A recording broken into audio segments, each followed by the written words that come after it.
এই ডালিম বেদানার মৌসুমে বেদানা একটা ভেঙে নিজ হাতে যদি মায়ের মুখে তুলে দেন, আল্লাহর আরশ খুশি হয়ে যাবে, আল্লাহর আশীর্বাদ খুশি হয়ে যাবে, আল্লাহ পাক খুশি হয়ে যাবে। মায়ের খাওয়াও, বাপকে খাওয়াও, তোমার সবচেয়ে বড় পীর তিনি। সুবহানাল্লাহ, সুবহানাল্লাহ। মা বাপ যদি একটু দোয়া করে দেয়, তোমার জিন্দেগির কাম শেষ।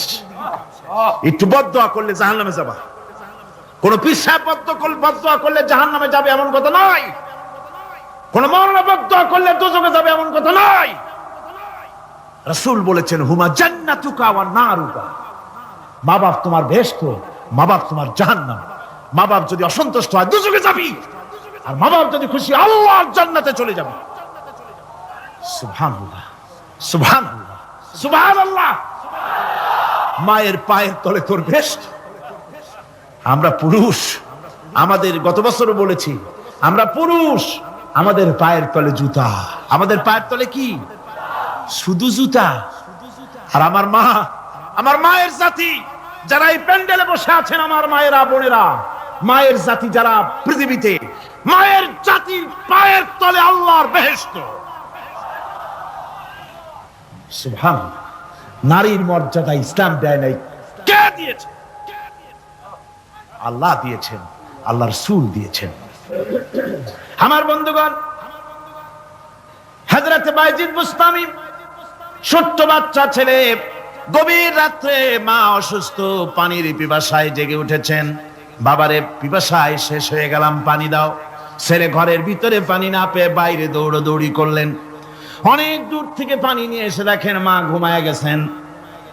পানি নিয়ে দাঁড়ানো, পৌষ মাস, মাঘ মাসের শীতের রাত, ফজরের সময় মায়ের ঘুম ভেঙে গেল। তাকিয়ে দেখেন বাইজিদ দাঁড়ানো, হাতে পানি থরথর করে কাঁপছে। জিজ্ঞাসা করে, বাইজিদ তুমি দাঁড়ানো কেন? ছোট্ট বাচ্চা বলে, মা পানি চেয়েছিলে তুমি গভীর রাত্রে, পানি ঘরে ছিল না, অনেক দূর থেকে আনতে হয়েছে। মা বলছে, ঘুমাও নাই কেন গ্লাস থুইয়া? বাচ্চা বলে, ঘুমাই নাই। তুমি যদি আবার পানি চাও, সময় মতো যদি দিতে না পারি, মা তোমার কষ্ট হবে। এই জন্য ফজর পর্যন্ত আমি দাঁড়ায় আছি, কখন তুমি পানি চাও। মা হাতের থেকে পানি নিয়ে পান করলেন। বাইজিদকে বিছানার উপরে আরাম করে কম্বল দিয়ে ঘুম পড়াইয়া দিলেন। হযরত বাইজিদের মা উযু করে ফজরের নামাজ পড়ে সিজদায় চলে গেলেন। চিৎকার মেরে কেঁদে বলেন, আমার রব, আমার আল্লাহ, আমি আমার বাইজিদের মা, আমি মা হয়ে বাইজিদের জন্য দোয়া করি। বাইজিদ আমার জন্য আজকে যা করেছে, আমি মা, আমার কলিজা ঠান্ডা হয়ে গেছে। আয় আল্লাহ, আমি বাইজিদের জন্য দোয়া করি, তুমি তাকে সুলতানুল আরিফিন বানাইয়া দিও। মঞ্জুর হয়ে গেল আল্লাহ পাকের কাছে দোয়া। আমার ভাইরা, আল্লাহ পাক বলছেন, খবরদার, আমার ইবাদতের পরে মা বাপ, আল্লাহর ইবাদতের পরে কারা? মা বাপকে সম্মান করো, শ্রদ্ধা করো, মোহাব্বত করো, কিসমত খুলে যাবে, কিসমত খুলে যাবে। মা বাপকে সম্মান করো। হযরত আবু হুরায়রা রাদিয়াল্লাহু তাআলা আনহু রাসূলের সামনে এসে কাঁদতেছেন। হুজুর বলছেন, আবু হুরায়রা কাঁদো কেন? কাঁদো কেন? রাতের বেলা কাঁদো কেন? হযরত আবু হুরায়রা বলছেন, হুজুর আমাকে মা মেরেছেন। হুজুর বলছেন, মা মারলো কেন? কোন অপরাধ করেছো? কোন গোস্তাখি করেছো? আবু হুরায়রা বলছেন, না হুজুর, কোন গোস্তাখি করি নাই, তবে মারলো কেন? হযরত আবু হুরায়রা বলছেন, হুজুর আমি আপনার দরবার থেকে ফিরতে রাত হয়ে গিয়েছিল। মা জিজ্ঞেস করলেন, আবু হুরায়রা এত রাত্রে কোথায় ছিলি? বললাম, আমি ছিলাম যে কদম চুমতে পারলে দুনিয়া ধন্য হয়, সেই দরবারে নববীর কদম মোবারক থেকে আসতে আমার দেরি হয়েছে। আমার মা মুশরিকা, আপনার নাম শুনে তার গায়ে আগুন জ্বলে উঠলো, আমাকে ধরে মারা আরম্ভ করলো। বলল, হয় আমার বাড়ি ছাড়বি, আর না হয় মুহাম্মদ সাল্লাল্লাহু আলাইহি ওয়াসাল্লামের দরবার ছাড়বি। আমি বললাম, আমার মা, তুমি বুড়ি মানুষ, তোমার গায়ে যত শক্তি আছে, সমস্ত শক্তি দিয়ে আমারে পিটাও, আমারে মারো।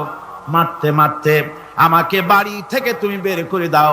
তোমার বাড়ি শুদ্ধ, তাম দুনিয়া ছেড়ে দিতে পারি, আল্লাহর নবীর কদম মোবারক ছেড়ে দিতে পারি না।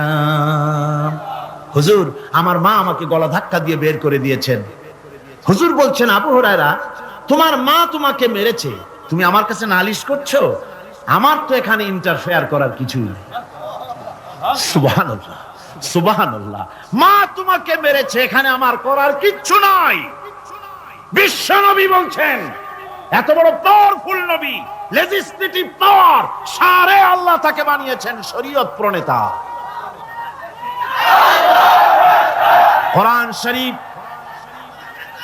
কোরআন শরীফে শুধু হালাল ও হারামের, হালাল এবং হারামের, বৈধ এবং অবৈধের সীমারেখা শুধু কোরআনই ঠিক করেন, রাসূলের জন্য আল্লাহ ছেড়ে দিয়েছেন। আল্লাহ রাসূলও হারাম, হালাল এবং হারামের বৈধতা অবৈধতার সীমারেখা নির্ধারণ করেছেন। এত বড় ক্ষমতা তার, এত বড় পাওয়ারফুল বিশ্বনবী, তিনি বলছেন মা মেরেছে, আমার করার কিছু নাই। চিন্তা করেন কত বড় কথা, এ কথার লোড কত।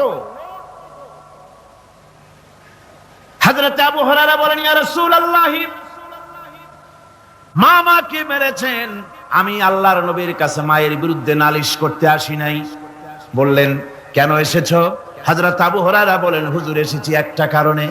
আমি জানি আল্লাহ নবী যদি আল্লাহর দরবারে হাত উঠায়া কোনো জিনিস বলে, আল্লাহ রাব্বুল আলামিন সঙ্গে সঙ্গে মঞ্জুর করে নেন।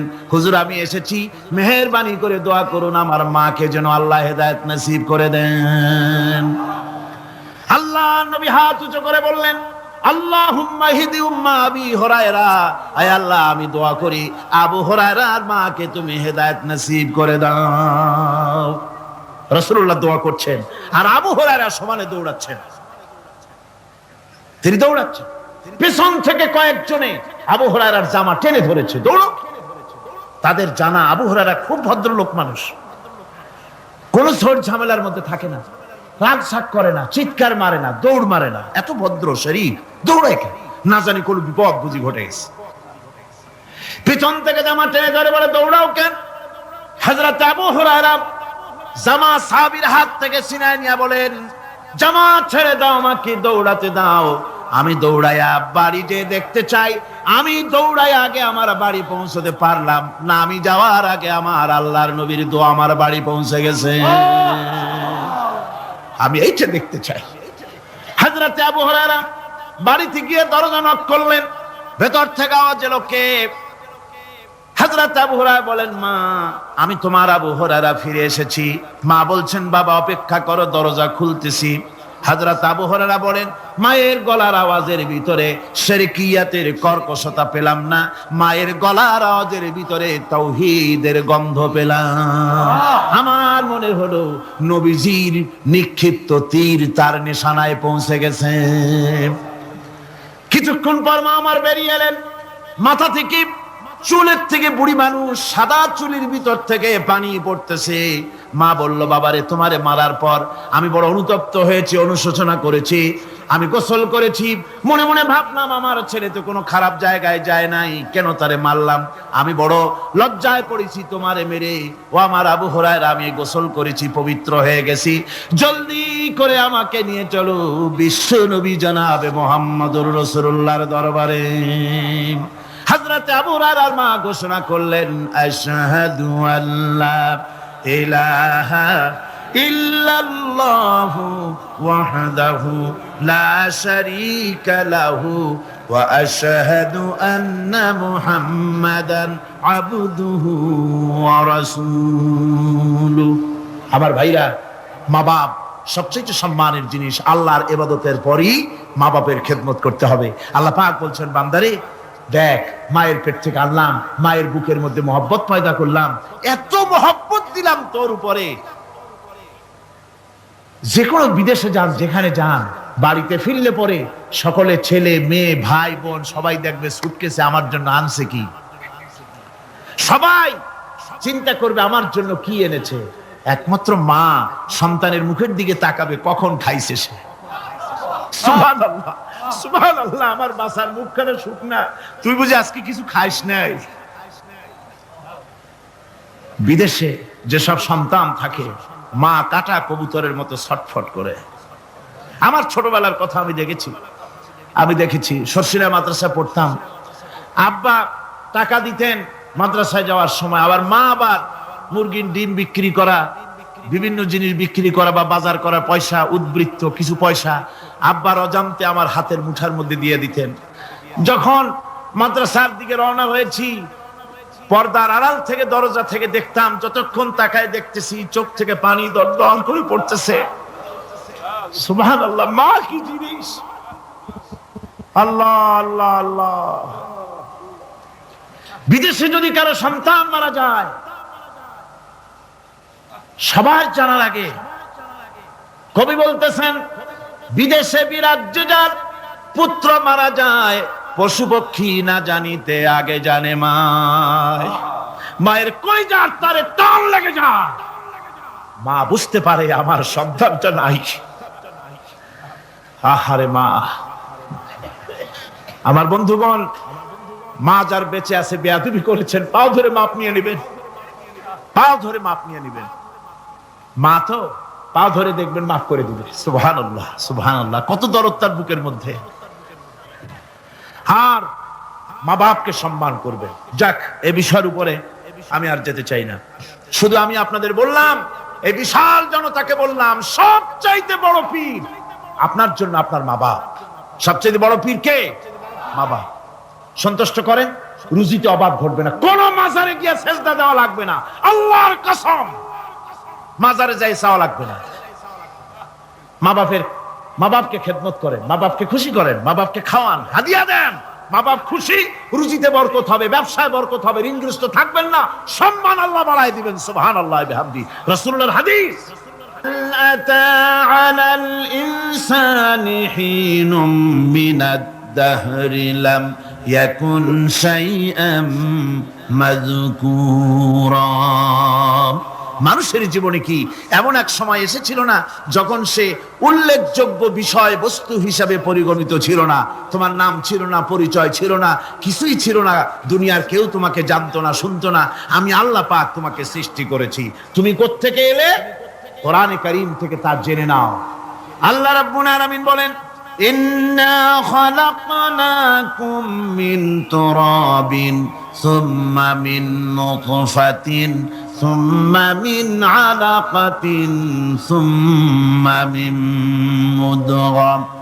আমি রব্বুল আলামিন তোমাকে সৃষ্টি করেছি, মাটির উপাদান দিয়ে তৈরি করলাম। মা বাপের, পুরুষের স্পার্মটোজেন আর মহিলাদের ওভাম দুটোতে মিলে মায়ের গর্ভের ভিতরে নাপাক পানি ফোটাকে জমাট রক্তে পরিণত করে দিলাম। এই জমাট রক্তকে গোশত বানালাম, কচি কচি হাড় দিয়ে একটা বডি, একটা স্ট্রাকচার তৈরি করলাম। তারপরে ফাকাসাউনাল ইযামা লাহমা, গোশত দিয়ে, রক দিয়ে, চামড়া দিয়ে সুন্দর করে ছাউনি দিয়া মায়ের গর্ভের ভিতরে আমি আল্লাহ রব্বুল আলামিন তোমাকে বানাইছি।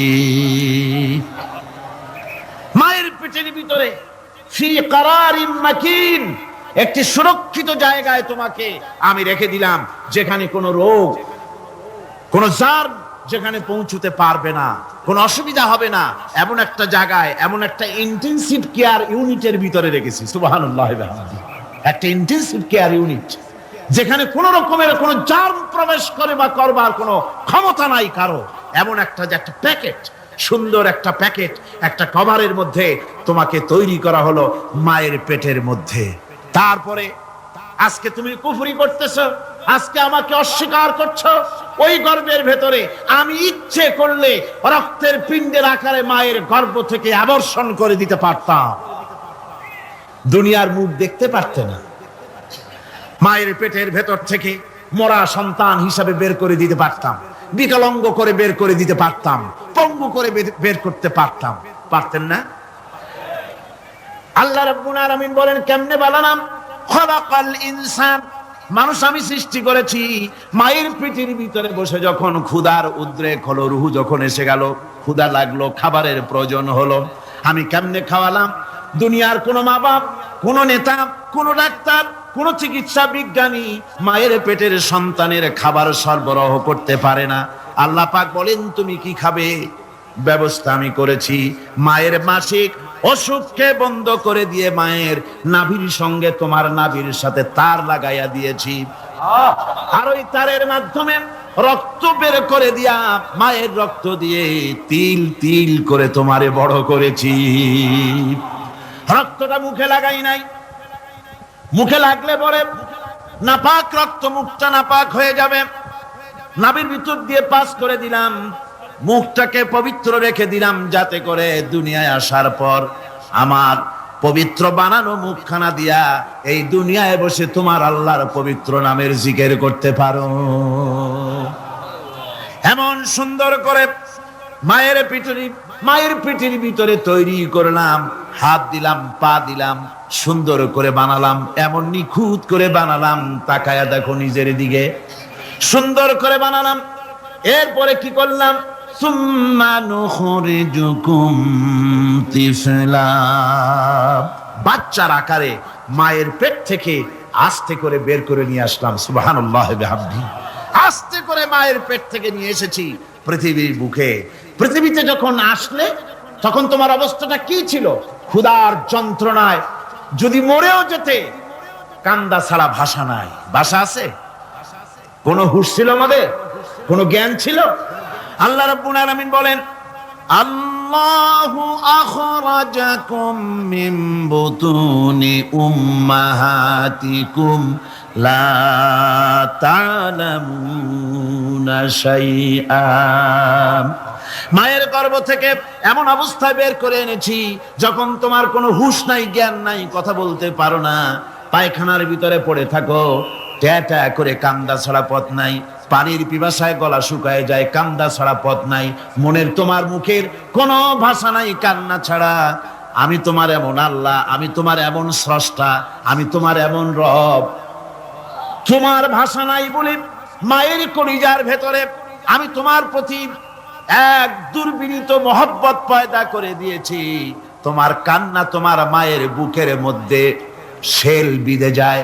তুমি যখন কাঁদো, কান্নার আওয়াজ যখন মায়ের কানে চলে যায়, হাজারো কাজ ফেলে মা দৌড়াইয়া বাচ্চারে কোলে নেয়। কি খাবে কেউ তৈরি করে না। আল্লাহ রাব্বুল আলামিন বলে, বান্দারে, দুনিয়ায় আসার আগে তুমি কি খাবে, খাবারের বন্দোবস্ত আমি আল্লাহ করেছি, আমি এমন স্রষ্টা। তুমি দুনিয়া আসার 6 মাস আগে তোমার মায়ের বুকের ওপরে তোমার খাদ্য গরম করে আমি আল্লাহ রিজার্ভ করে রেখে দিয়েছি। সেই খাদ্য শুধু খাদ্য নয়, রোগের প্রতিষেধক, এটা ওষুধ। আজ বিজ্ঞানীরা, চিকিৎসা বিজ্ঞানীরা বলছেন, মায়ের দুধ সন্তানের খাদ্যের, মায়ের দুধের চাইতে কোনো বিকল্প কিছুই নাই। সন্তান পৃথিবীতে এলে মায়ের প্রথম দুধটা, গ্রামে গঞ্জে অশিক্ষিত এলাকায় প্রথম দুধটা ফেলে দেয়, এটাকে মনে করে এটা খারাপ, এটা খাওয়াতে নাই, তাহলে ধনুষ্টঙ্কার হবে, হাবিজাবি কথা বলে। আল্লাহ দুধ বানাইছে বাচ্চার ধনুষ্টঙ্কার হওয়ার জন্য। মায়ের ওই প্রথম দুধটা হচ্ছে সন্তানের জন্য সমস্ত রোগের প্রতিষেধক। সে ছিল পেটের ভিতরে একটা কাভারের মধ্যে, ওখানে কোনো জার্ম ছিল না, কোনো রোগ জীবাণু ছিল না।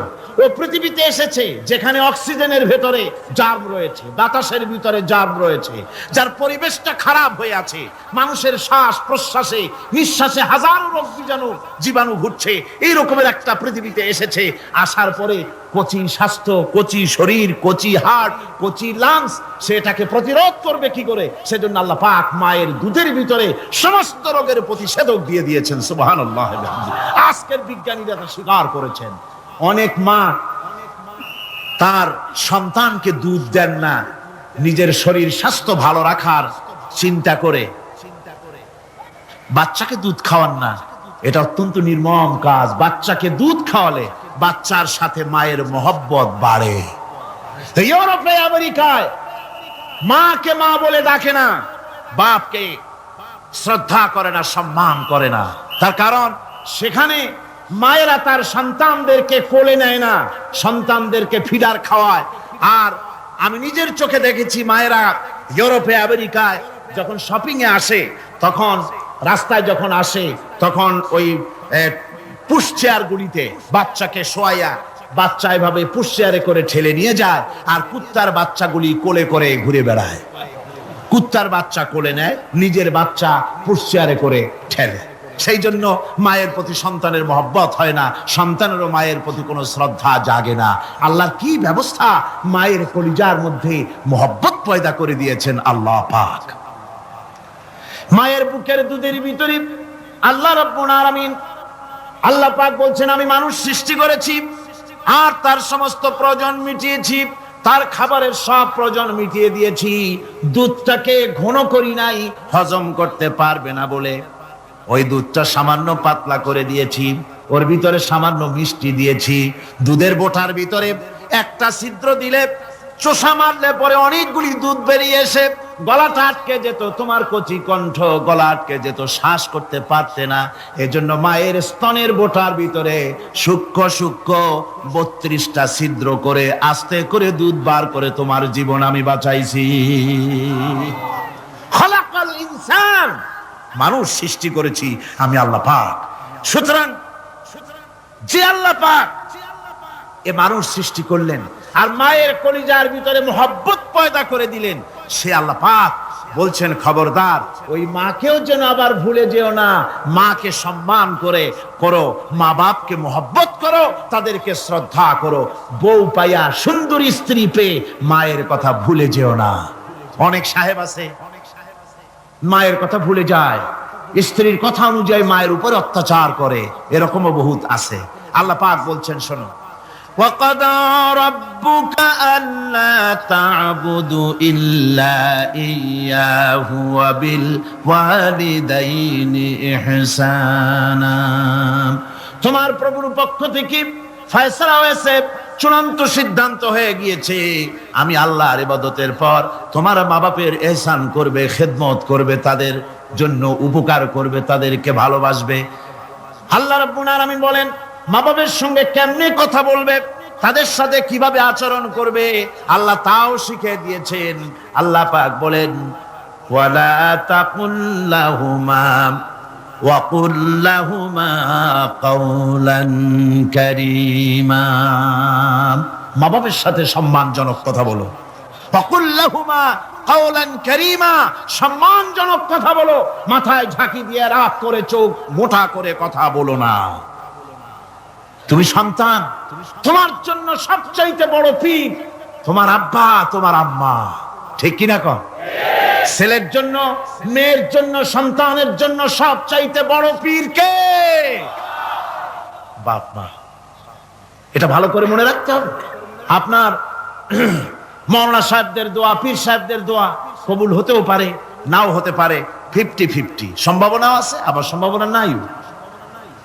কিন্তু মা বাবার দোয়া কবুল হবে 100% সিউরিটি রয়েছে। রাসূলুল্লাহ বলেছেন 3 জনের দোয়া কবুল হবে, মুস্তাজাবুদ দাওয়াত। কয়জনের দোয়া কবুল হবে? আল্লাহ রাব্বুল আলামিনের হাবিব বলেন 3 জনের দোয়া কবুল হবে আল্লাহর দরবারে। তার মধ্যে একজন হলেন মাজলুম ব্যক্তি, যে ব্যক্তি অত্যাচারিত, যে ব্যক্তি মুসাফির, প্রবাসী, তার দোয়া কবুল হবে। আর মা বাপ যদি সন্তানের জন্য দোয়া করে, ওই দোয়া আল্লাহ রাব্বুল আলামিনের দরবারে মঞ্জুর হয়ে যায়। আল্লাহ রাব্বুল আলামিন মা বাপ সম্পর্কে বলেন, মা বাবের জন্য আমার কাছে দোয়া করবি বান্দারা, আমার কাছে দোয়া করবি। দোয়াটা আল্লাহ পাক শেখাচ্ছেন, রব্বির হামহুমা কামা রব্বায়ানি সাগীরা।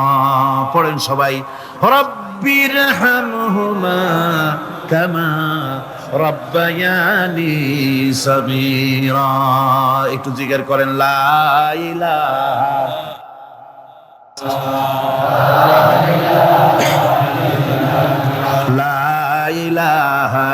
ইল্লাল্লাহ, লা ইলাহা ইল্লাল্লাহ, লা ইলাহা ইল্লাল্লাহ, লা ইলাহা ইল্লাল্লাহু মুহাম্মাদুর রাসূলুল্লাহ।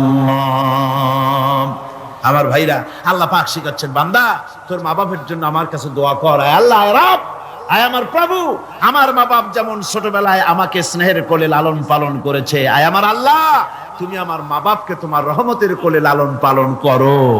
আল্লাহ শিখাই দিয়েছেন। আমার ভাইরা, প্রত্যেক নামাজের পরে এই দোয়াটা ভুলে যাবেন না। ভুলে যাবেন? ভুলে যাবেন? আমার ভাইরা, আমার বোনেরা সবাই প্রত্যেক নামাজের পরে পড়বেন রাব্বির হামহুমা কামা রাব্বায়ানি সগীরা। এই দোয়া করতে কেউ ভুলে যাবেন না। আল্লাহ রাব্বুল আলামিন বলে বান্দারে ওয়াসাইনাল ইনসানা বিওয়ালিদাইহি ইহসানা হামালাতুহু উম্মুহু কুরহা ওয়া ওয়াদাতুহু কুরহা। আল্লাহ পাক বলেন আমি পৃথিবীর সমস্ত মানব মণ্ডলীকে উপদেশ দিয়েছি মা বাপকে সম্মান করো, শ্রদ্ধা করো, তাদের উপকার করো। তার কারণ হলো তোমার মা তোমাকে গর্ভে ধারণ করেছে অত্যন্ত কষ্টের সাথে। আল্লাহ বলতেছেন মা তোমাকে গর্ভ ধারণ করেছে অত্যন্ত কষ্টের সাথে, এরপরে তোমাকে ডেলিভারি করেছেন অত্যন্ত কষ্টের সাথে, তোমাকে ডেলিভারি করেছেন। গভীর রাত্রে মানুষ সব ঘুমায় যায়, গর্ভবতী মা ঘুমাতে পারে না, সন্তান পেটের ভিতরে হাঁটু দিয়া গুতা মেরেছে, পা দিয়া লাথি মেরেছে। মা চরম শীতের রাত্রে, প্রচন্ড শীতের রাতে গায়ের লেপটা সরায় দিয়া মা একবার দাঁড়ায় আর একবার বসে, একবার দেওয়ালের সাথে হেলান দিয়া দাঁড়ায়, কষ্ট করে রাতটারে কাটায় দেয়। আবার সারাদিন সংসারের জন্য কাজ করেছেন, রান্না বান্না করেছেন মা, সকলকে খাওয়াইয়া মা শেষের দিকে খেতে গেছেন। যখন নিজে খেতে গেলেন, খাবারের ক্ষুধা নিয়ে পেট ক্ষুধা নিয়ে খেতে বসেছেন, পেটের ভিতরে সন্তান লাথি মেরেছে, পেটের মধ্যে ঘুষা মেরেছে, হাঁটু দিয়া গুতা মেরেছে, ভরা পেটে পেটের ভিতরে সন্তান গুতা মারলো হাঁটু দিয়া, মাথা দিয়া। মা ক্ষুধা রয়েছে, পেটে খেতে পারলেন না, বেদনা শুরু হয়েছে। খাবারের থালাটা ঠেলে দিয়ে মা দাঁড়ালেন, বসলেন, চোখের পানি ফেললেন। এভাবে করে মা একটা দুইটা দিন নয়, 10টি মাস পর্যন্ত সন্তানটাকে পেটের মধ্যে নিয়ে, একটা জীবিত মানুষ আর একটা জীবিত সন্তান পেটের মধ্যে নিয়ে নড়াচড়া করছেন, চলাফেরা করছেন। কিতাবের মধ্যে এসেছে রাতের বেলায় মা যে ঘুমাতে পারেন না সন্তানের নড়াচড়ার কারণে, রাতভর ইবাদত করলে যত সওয়াব পাওয়া যেত আল্লাহ ওই সওয়াব মায়ের আমলনামায় লিখে দেন। সন্তান পেটে থাকার কারণে খেতে পারে না, পেট ভরে ক্ষুধায় কষ্ট পায় মা, এই জন্যে 10 মাস ধরে রোজা রাখলে যে সওয়াব হতো আল্লাহ রাব্বুল আলামিন মায়ের আমলনামায় রোজার সওয়াব লিখে দেন। 10 মাস পুরে গেল, সন্তান ডেলিভারির সময় চলে এলো। মায়ের মন বিমর্ষ, সন্তান ডেলিভারি হবে, না জানি মরে যায় নাকি, না জানি অপারেশন লাগে নাকি, কি অবস্থা হবে। মা খেতে পারে না, মুখটা শুকায়া যায়। ডেলিভারির সময় যখন আসে, মা বাবার কাছ থেকে বিদায় নিয়ে যায়, স্বামীকে একান্তে গোপনে ডেকে নিয়ে বলে, প্রাণের স্বামী, দীর্ঘদিন একসঙ্গে ঘর কন্যা করেছি, অপরাধ হয়ে যেতে পারে, আমারে মাফ করে দিও। আমার মনে হয় এবার আমি আর বাঁচবো না। সংসার থাকলো, চাবি থাকলো, সব বুঝে নাও, আমারে মাফ করে দিও। মা চলে গেল সতিকা গৃহে, ক্লিনিকে চলে গেল, অপারেশন থিয়েটারে চলে গেল, অথবা ডেলিভারির জায়গায় চলে গেল। ডেলিভারি পেইন শুরু হয়ে গেল, বেদনা শুরু হয়ে গেল। এক একটা বেদনা যেন মায়ের এক একটা মৃত্যু যন্ত্রণা শুরু হয়ে যায়। এমন যন্ত্রণা, প্রসব বেদনা দুনিয়ার ভুক্তভোগী মা ছাড়া আর কেউ জানে না। এই চরম বেদনার ভেতর দিয়ে, চরম কষ্টের ভিতরে মা যখন একটা বাচ্চা প্রসব করলো, জিহাদের ময়দানের মতো মা রক্তাক্ত হয়ে গেলেন, সন্তান দুনিয়ায় এলো। মা তখন অস্থির থাকেন। এত বড় বিরাট কষ্টের ভিতরে আল্লাহ রাব্বুল আলামিন বলেন, সন্তান যখন ডেলিভারি হয়ে গেল, মায়ের মনের ভিতরে আমি তখন এই ফিলিংস, এই টেন্ডেন্সি জাগ্রত করে দিই, দেখ কি হয়েছে। মা তখন দেখতে চায় কি হয়েছে। মায়ের সামনে যখন এত কষ্টের, হৃদয় রিংরানো, কলিজার 32টি নাড়ি ছেঁড়া যন্ত্রণার সন্তান যখন মায়ের চোখের সামনে আসে, আল্লাহ পাক বলেন, মা যখন তার ছেলের মুখের দিকে তাকায়, মেয়ের মুখের দিকে তাকায়, আল্লাহ বলেন 10 মাসের পেটে ধরা কষ্ট আর ডেলিভারির সব কষ্ট মায়ের মন থেকে মুছে ফেলে দেই। আল্লাহ রাব্বুল আলামিন বলেন, খবরদার দুনিয়ার মানুষ, এমন মায়ের সাথে নাফরমানি করবি না। এ মায়ের সাথে নাফরমানি করবি না, মাকে সম্মান করবি, মার কাছে দোয়া চাবি। দুনিয়ায় যদি সম্মান চাও, রিজেক্ট চাও, মায়ের পায়ে ধরে কাঁদো। মায়ের জাতি অনেক সম্মান তার। রাসূল করিম সাল্লাল্লাহু আলাইহি ওয়াসাল্লামকে প্রশ্ন করা হয়েছে, হুজুর খেদমত করব কার? হুজুর কয় মায়ের। তারপরে কার? হুজুর কয় মায়ের। তারপরে কার? হুজুর বলেন মায়ের। তারপরে কার? তোমার পিতা। 3 গুণ। তোর মায়ের মর্যাদা 3 গুণ বেশি, তোর বাপের চাইতে মর্যাদা বেশি। সুবহানাল্লাহ পড়ে। আর আজকে ইসলামের শত্রুরা তারা বলে যে ইসলাম নারীর অধিকার আদায় করে নাই। নারীর অধিকার ইসলাম দেয় নাই তো কে দিয়েছে? আমার বন্ধুগণ, বিশ্বনবী জনাব মুহাম্মদ রাসূলুল্লাহ সাল্লাল্লাহু আলাইহি ওয়াসাল্লাম মসজিদে নববীর ভিতরে বসে আছেন। এক বৃদ্ধা মহিলা মসজিদের মধ্যে প্রবেশ করলেন। হুজুর বৃদ্ধাকে দেখে দাঁড়ায় গেলেন। বিশ্বনবী বুড়ি মেয়ে লোককে দেখে দাঁড়ায় গেলেন। আল্লাহর নবী বুড়িকে দেখে দাঁড়ালেন। বুড়ি যখন কাছে এলেন, আল্লাহর নবী নিজের গায়ের চাদর বুড়ির জন্য বিছায়া দিলেন।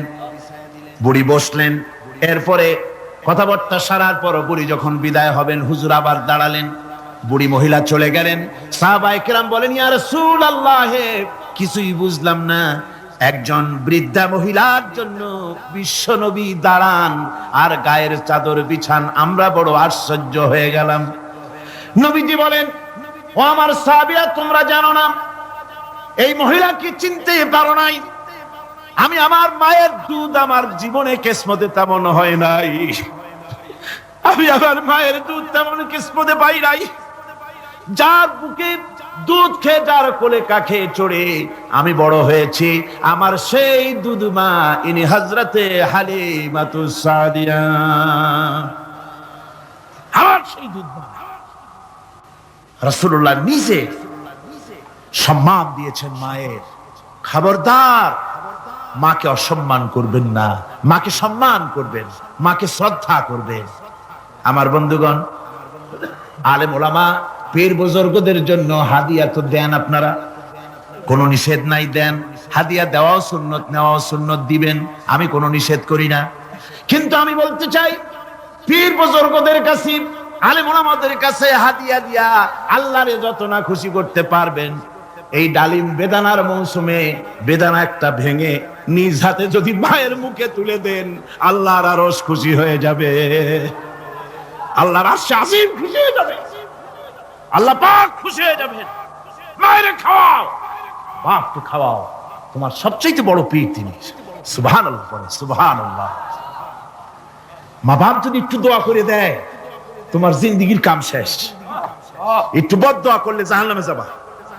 কোন পীর সাহেব বদদোয়া করলে জাহান্নামে যাবে এমন কথা নয়। কোন মাওলানা বদদোয়া করলে দোজখে যাবে এমন কথা নয়। রাসূল বলেছেন, হুমা জান্নাতুকা ওয়া নারুকা। মা বাপ তোমার বেহেশত, মা বাপ তোমার জাহান্নাম। মা বাপ যদি অসন্তুষ্ট হয়, দোজখে যাবি, আর মা বাপ যদি খুশি, আল্লাহর জান্নাতে চলে যাবে। সুবহানাল্লাহ, সুবহানাল্লাহ, সুবহানাল্লাহ। মায়ের পায়ের তলে তোর বেহেশত। আমরা পুরুষ, আমাদের গত বছরও বলেছি, আমরা পুরুষ, আমাদের পায়ের তলে জুতা। আমাদের পায়ের তলে কি? শুধু জুতা। আর আমার মা, আমার মায়ের জাতি যারা এই প্যান্ডেলে বসে আছেন, আমার মায়েরা বোনেরা, মায়ের জাতি যারা পৃথিবীতে, মায়ের জাতির পায়ের তলে আল্লাহর বেহেশত। সুবহানাল্লাহ। নারীর মর্যাদা ইসলাম দেয় নাই, কে দিয়েছে?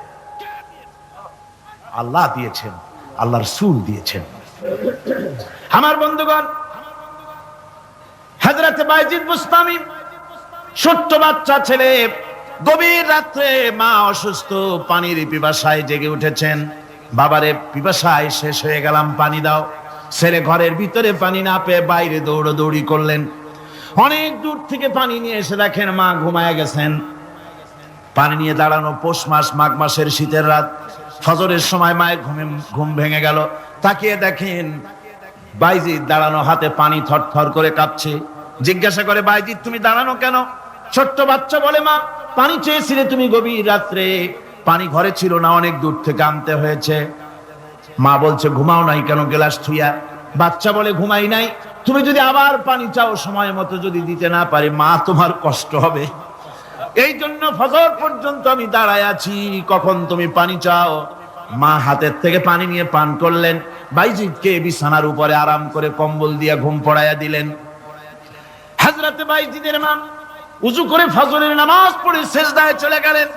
চিৎকার মেরে কেঁদে বলেন, আমার রব, আমার আল্লাহ, আমি আমার বাইজিদের মা, আমি মা হয়ে বাইজিদের জন্য দোয়া করি। বাইজিদ আমার জন্য আজকে যা করেছে, আমি মা, আমার কলিজা ঠান্ডা হয়ে গেছে। হায় আল্লাহ, আমি বাইজিদের জন্য দোয়া করি, তুমি তাকে সুলতানুল আরিফিন বানাইয়া দিও। মঞ্জুর হয়ে গেল আল্লাহ পাকের কাছে দোয়া। আমার ভাইরা, আল্লাহ পাক বলছেন খবরদার, আমার ইবাদতের পরে মা বাপ, আল্লাহর ইবাদতের পরে কারা? মা বাপকে সম্মান করো, শ্রদ্ধা করো, মোহাব্বত করো, কিসমত খুলে যাবে, কিসমত খুলে যাবে। মা বাপকে সম্মান করো। হযরত আবু হুরায়রা রাদিয়াল্লাহু তাআলা আনহু রাসূলের সামনে এসে কাঁদতেছেন। হুজুর বলছেন, আবু হুরায়রা কাঁদো কেন? কাঁদো কেন? রাতের বেলা কাঁদো কেন? হযরত আবু হুরায়রা বলছেন, হুজুর আমাকে মা মেরেছেন। হুজুর বলছেন, মা মারলো কেন? কোন অপরাধ করেছো? কোন গোস্তাখি করেছো? আবু হুরায়রা বলছেন, না হুজুর, কোন গোস্তাখি করি নাই, তবে মারলো কেন? হযরত আবু হুরায়রা বলছেন, হুজুর আমি আপনার দরবার থেকে ফিরতে রাত হয়ে গিয়েছিল। মা জিজ্ঞেস করলেন, আবু হুরায়রা এত রাত্রে কোথায় ছিলি? বললাম, আমি ছিলাম যে কদম চুমতে পারলে দুনিয়া ধন্য হয়, সেই দরবারে নববীর কদম মোবারক থেকে আসতে আমার দেরি হয়েছে। আমার মা মুশরিকা, আপনার নাম শুনে তার গায়ে আগুন জ্বলে উঠলো, আমাকে ধরে মারা আরম্ভ করলো। বলল, হয় আমার বাড়ি ছাড়বি, আর না হয় মুহাম্মদ সাল্লাল্লাহু আলাইহি ওয়াসাল্লামের দরবার ছাড়বি। আমি বললাম, আমার মা, তুমি বুড়ি মানুষ, তোমার গায়ে যত শক্তি আছে সমস্ত শক্তি দিয়ে আমারে পিটাও, আমারে মারো। মারতে মারতে আমাকে বাড়ি থেকে তুমি বের করে দাও। তোমার বাড়ি শুদ্ধ, তাম দুনিয়া ছেড়ে দিতে পারি, আল্লাহর নবীর কদম মোবারক ছেড়ে দিতে পারি না। হুজুর, আমার মা আমাকে গলা ধাক্কা দিয়ে বের করে দিয়েছেন। হুজুর বলছেন, আবু হুরায়রা, তোমার মা তোমাকে মেরেছে, তুমি আমার কাছে নালিশ করছো? আমার তো এখানে ইন্টারফেয়ার করার কিছুই নেই। সুবহানাল্লাহ, সুবহানাল্লাহ। মা তোমাকে মেরেছে, এখানে আমার করার কিচ্ছু নাই। বিশ্ব নবী বলছেন, এত বড় পাওয়ারফুল নবী, লেজিসলেটিভ পাওয়ার, সারে আল্লাহ তাকে বানিয়েছেন শরীয়ত প্রণেতা। কোরআন শরীফ, কোরআন শরীফে শুধু হালাল ও হারামের, হালাল এবং হারামের, বৈধ এবং অবৈধের সীমারেখা শুধু কোরআনই ঠিক করেনি, রাসূলের জন্য আল্লাহ ছেড়ে দিয়েছেন। আল্লাহ রাসূলও হারাম, হালাল এবং হারামের বৈধ, বৈধতা অবৈধতার সীমারেখা নির্ধারণ করেছেন। এত বড় ক্ষমতা তার, এত বড় পাওয়ারফুল বিশ্বনবী, তিনি বলছেন, মা মেরেছে, আমার করার কিছু নাই। চিন্তা করেন কত বড় কথা, এ কথার লোড কত। হযরত আবু হুরায়রা বলেন, ইয়া রাসূলুল্লাহ, মা মাকে মেরেছেন, আমি আল্লাহর নবীর কাছে মায়ের বিরুদ্ধে নালিশ করতে আসি নাই। বললেন, কেন এসেছো? হযরত আবু হুরায়রা বলেন, হুজুর এসেছি একটা কারণে, আমি জানি আল্লাহর নবী যদি আল্লাহর দরবারে হাত উঠায়া কোনো জিনিস বলে, আল্লাহ রাব্বুল আলামিন সঙ্গে সঙ্গে মঞ্জুর করে নেন। হুজুর আমি এসেছি, মেহেরবানি করে দোয়া করুন আমার মাকে যেন আল্লাহ হেদায়েত নসিব করে দেন। আল্লাহ নবী হাত উঁচু করে বললেন, আল্লাহুম্মা হিদি উম্মা আবি হুরায়রা, আয় আল্লাহ আমি দোয়া করি আবু হুরায়রার মাকে তুমি হেদায়েত নসিব করে দাও। রাসূলুল্লাহ দোয়া করছেন আর আবু হুরায়রা সমানে দৌড়াচ্ছেন। তিনি দৌড়াচ্ছেন, পেছন থেকে কয়েকজনে আবু হুরায়রার জামা টেনে ধরেছে, দৌড়ো। তাদের জানা আবু হুরায়রা খুব ভদ্রলোক মানুষ, কোন ঝড় ঝামেলার মধ্যে থাকে না, রাগ শাক করে না, চিৎকার মারে না, দৌড় মারে না, এত ভদ্র শরীর, দৌড়ায় কেন? না জানি কোন বিপদ বুঝি ঘটে গেছে। পিছন থেকে জামা টেনে ধরে বলে, দৌড়াও কেন? হযরত আবু হুরায়রা জামা সাহাবীর হাত থেকে ছিনায় নিয়ে বলেন, জামা ছেড়ে দাও, আমাকে দৌড়াতে দাও। আমি দৌড়াইয়া বাড়ি যে দেখতে চাই, আমি দৌড়াইয়া আগে আমার বাড়ি পৌঁছতে পারলাম না, আমি যাওয়ার আগে আমার আল্লাহর নবীর দোয়া আমার বাড়ি পৌঁছে গেছে। আমি এইটা দেখতে চাই। হযরত আবু হুরায়রা বাড়িতে গিয়ে দরজা নক করলেন, ভেতর থেকে আওয়াজ এলো, কে? হযরত আবু হুরায়রা বলেন, মা, আমি তোমার আবু হুরায়রা ফিরে এসেছি। মা বলছেন, বাবা অপেক্ষা করো, দরজা খুলতেছি। হযরত আবু হুরায়রা বলেন, মায়ের গলার আওয়াজের ভিতরে শিরকিয়াতের কর্কশতা পেলাম না, মায়ের গলার আওয়াজের ভিতরে তাওহীদের গন্ধ পেলাম। আমার মনে হলো নবীজির নিক্ষিপ্ত তীর তার নিশানায় পৌঁছে গেছে। কিছুক্ষণ পর মা আমার বেরিয়ে এলেন, মাথা থেকে চুলের থেকে বুড়ি মানুষ, সাদা চুলের ভিতর থেকে পানি পড়তেছে। মা বলল, বাবারে, তোমারে মারার পর আমি বড় অনুতপ্ত হয়েছি, অনুশোচনা করেছি, আমি গোসল করেছি, মনে মনে ভাবলাম আমার ছেলে তো কোনো খারাপ জায়গায় যায় নাই, কেন তারে মারলাম? আমি বড় লজ্জায় পড়েছি তোমারে মেরে। ও আমার আবু হুরায়রা, আমি গোসল করেছি, পবিত্র হয়ে গেছি, জলদি করে আমাকে নিয়ে চলো বিশ্ব নবী জনাবে মুহাম্মদুর রাসূলুল্লাহর দরবারে। হযরত আবু হুরায়রার মা ঘোষণা করলেন, আশহাদু আল্লা ইলাহা ইল্লাল্লাহু ওয়াহদাহু লা শারীকা লাহু ওয়া আশহাদু আন্না মুহাম্মাদান আবদুহু ওয়া রাসূলুহু। আমার ভাইরা, মা বাপ সবচেয়ে সম্মানের জিনিস। আল্লাহর ইবাদতের পরই মা বাপের খেদমত করতে হবে। আল্লাহ পাক বলছেন, বান্দারে দেখ, মায়ের পেট থেকে আনলাম, মায়ের বুকের মধ্যে মহব্বত পয়দা করলাম, এত মহব্বত দিলাম তোর উপরে, যে কোনো বিদেশে যান, যেখানে যান, বাড়িতে ফিরলে পরে সকলে, ছেলে মেয়ে ভাই বোন সবাই দেখবে সুটকেসে আমার জন্য আনছে কি। সবাই চিন্তা করবে আমার জন্য কি এনেছে। একমাত্র মা সন্তানের মুখের দিকে তাকাবে, কখন খাইছে সে। সুবহানাল্লাহ, সুবহানাল্লাহ। আমার বাসার মুখখানা শুকনা, তুই বুঝি আজকে কিছু খাইস নাই। বিদেশে যেসব সন্তান থাকে, মা কাটা কবুতরের মতো ছটফট করে। আমার ছোটবেলার কথা আমি দেখেছি। সরসিলা মাদ্রাসা পড়তাম, আব্বা টাকা দিতেন মাদ্রাসায় যাওয়ার সময়, আবার মা আবার মুরগির ডিম বিক্রি করা, বিভিন্ন জিনিস বিক্রি করা বা বাজার করা পয়সা, উদ্বৃত্ত কিছু পয়সা আব্বার অজান্তে আমার হাতের মুঠার মধ্যে দিয়ে দিতেন। যখন মাদ্রাসার দিকে রওনা হয়েছি, পর্দার আড়াল থেকে দরজা থেকে দেখতাম, যতক্ষণ তাকায় দেখতেছি চোখ থেকে পানি দরদর করে পড়তেছে।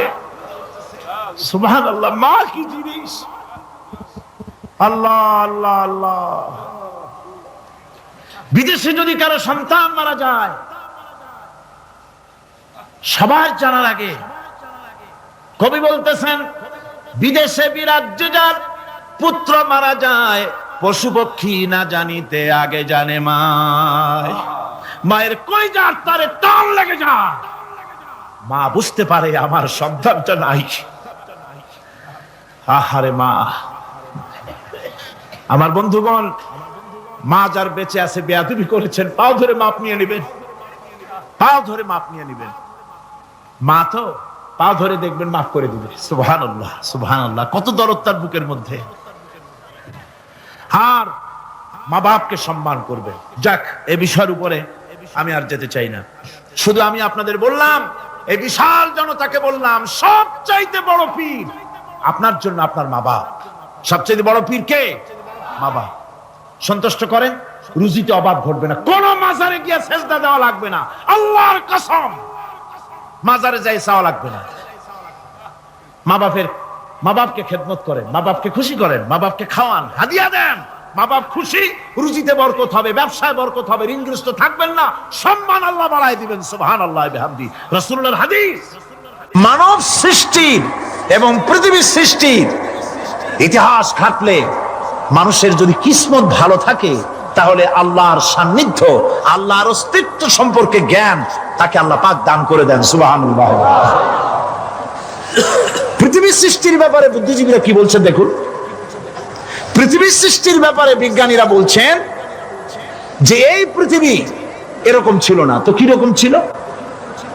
এইটা সূর্যের পাশ থেকে একটা উজ্জ্বল শক্তিশালী জ্যোতিষ্ক দারুণ ফোর্স নিয়ে যাচ্ছিল। সেই ফোর্স সহ্য করতে না পেরে সূর্যের একটি দুর্বলতম অংশ সূর্য থেকে ছিটকে মহাশূন্যে পড়ে গেল, আর ঘুরতে ঘুরতে এই পৃথিবীর অস্তিত্ব লাভ করলো। বিজ্ঞানের এই কথা যদি বিশ্বাস করতে হয়, তাহলে আমাকে বলতে হয় এখন তো মানুষেরা আর পৃথিবীতে ধরছে না, ঠিক কিনা? কথা বলছেন না কেন? মানুষ পৃথিবীতে এখন ধরতেছে, বিভিন্ন দেশ খালি বলতেছে মানুষ কমাও, সন্তান কমাও, বিভিন্ন পদ্ধতি গ্রহণ করো, আর মানুষ বাড়ায়ও না, অস্থির হয়ে গেছে। তো মানুষের পদবরে পৃথিবী এখন ভর্তি। এখন কেন দয়া করিয়া আর একটা জ্যোতিষ্ক সূর্যের পাশ দিয়ে গিয়া আর একটা দুর্বলতম অংশ ছিটকে ফেলায় দিয়ে এরকম একটা পৃথিবী বানায় দেয় না? তার অর্থ হচ্ছে দুর্ঘটনার মধ্য দিয়ে যা হয় তা কখনো মানুষের গ্রহণযোগ্য হয় না, আর যা কিছু গ্রহণযোগ্য তা সবই পূর্ব পরিকল্পনা প্রসূত। যেমন দৃষ্টান্ত দিতে গিয়ে আমি বলি, দুটো গাড়ি মুখোমুখি হয়ে অ্যাক্সিডেন্ট করলো, কাঁচগুলো ভেঙে ভেঙে চুরমার হয়ে গেল। এই মুহূর্তে চশমায় লাগানো যায় এরকম একটা সাইজ করা কাঁচ পাওয়া যাবে কি? পাওয়া যাবে? রেলগাড়ি অ্যাক্সিডেন্ট হলো, হাজার লোহার টুকরা পড়ে গেল, এক্ষুনি একখান কোদাল, একখান খন্তা, একখানা শাবল, একখানা দা, একখানা বটি অথবা জুতোয় মারার মতো একটা ছোট্ট পিনও প্রস্তুত আকারে পাওয়া যাবে কি? তাহলে বোঝা গেল অ্যাক্সিডেন্টের মাধ্যমে যা কিছু হয় তা মানুষের গ্রহণযোগ্য নয়, যা কিছু গ্রহণযোগ্য তা সব পূর্ব পরিকল্পিত। এখন আমি বলবো, বিজ্ঞানীদের কথা মতো যদি সূর্যের কোন দুর্বলতম অংশ মহাশূন্যে পড়ে এই পৃথিবী হয়ে থাকে, তাহলে এটা পরিকল্পনার ভিত্তিতেই হয়েছে। সেই পরিকল্পনাকারীর নাম কি? বলেন, নাম কি? তবে আমি আপনাদেরকে নিশ্চিত করে বলতে পারি, সূর্যের কোন দুর্বলতম অংশ ছিটকে পড়ে অ্যাক্সিডেন্টের মাধ্যমে পৃথিবী হয় নাই। মহাপরিকল্পনার মাধ্যমে সৃষ্টি জগৎকে টিকে রাখার জন্য আল্লাহ রাব্বুল আলামিন আলাদাভাবে পৃথিবীকে সৃষ্টি করেছেন। বিজ্ঞানের কথার সাথে কোরআন শরীফের যদি কন্ট্রাডিকশন হয়, তাহলে কার কথা মানবেন? বিজ্ঞান না আল্লাহ? জোরে বলেন, বিজ্ঞান না আল্লাহ? বিজ্ঞান বলছে, কোন সময় বলে পৃথিবী ঘোরে, কেউ বলে সূর্য ঘোরে, কেউ কয় আমরাও ঘুরি। এখন আসলে ঘোরে কে? ফয়সালা কার কাছ থেকে নেবেন? আল্লাহ রাব্বুল আলামিন কোরআন শরীফের ভিতরে বলেছেন, লাশ-শামসু ইয়ামবাগি লাহা আন তুদরিকাল কামারা ওয়ালাল লাইলু সাবিকুন নাহার ওয়া কুল্লুন ফি ফালাকি ইয়াসবাহুন। প্রবল জ্ঞানী হইবে যাহারা, আপন মনেতে বুঝিবে তাহারা। রাত্রি পারে না আগে যাইবার, দিনের স্থান করি অধিকার। চন্দ্র বাদে না সূর্যের গায়েতে, সূর্য পারে না চন্দ্রকে ধরিতে। যার যে স্থান বহাল রাখিয়া ভ্রমণ করিছে খোদাকে ডরিয়া। একটি নির্ধারিত সময় সীমা পর্যন্ত আপন আপন কক্ষপথে সব দৌড়াদৌড়ি করবে, কারো সাথে অ্যাক্সিডেন্ট হবে না কারো। ওয়াকুল্লুন ফি ফালাকি ইয়াসবাহুন, যা আছে মহাশূন্যে সব ঘুরতেছে। কে বলে? বলেন সবাই, কে বলছে? কোন সূরা? সূরা ইয়াসিন। আবার শুনুন, আল্লাহ পাক ফয়সালা দিচ্ছেন ঘোরে কেডা? শুধু সূর্য ঘোরে না, শুধু চন্দ্র ঘোরে না, আল্লাহ মহাশূন্যে যা রেখেছেন সব ঘুরতেছে, সবই সন্তরণশীল, সব গতিশীল। সুতরাং ফয়সালা তো আল্লাহর কাছ থেকে নিতে হবে। পৃথিবী সৃষ্টি করেছেন, মানব গোষ্ঠী সৃষ্টি করেছেন এবং মানুষের প্রয়োজন মিটিয়েছেন। এই মানুষগুলিকে কে সৃষ্টি করেছে? মানুষ সৃষ্টির ব্যাপারেও দার্শনিকরা মানুষদেরকে বিভ্রান্ত করে। যা কলেজে বিশ্ববিদ্যালয়ে পড়ানো হয়, এই কোরআন শরীফ বিশ্ববিদ্যালয়ে পড়ানো হয়? হ্যাঁ হয়। কয়েকটা আয়াত, কয়েকটা সূরা পরীক্ষায় পাস করার জন্য একটু একটু অপশনাল রেখে দেওয়া হয়েছে।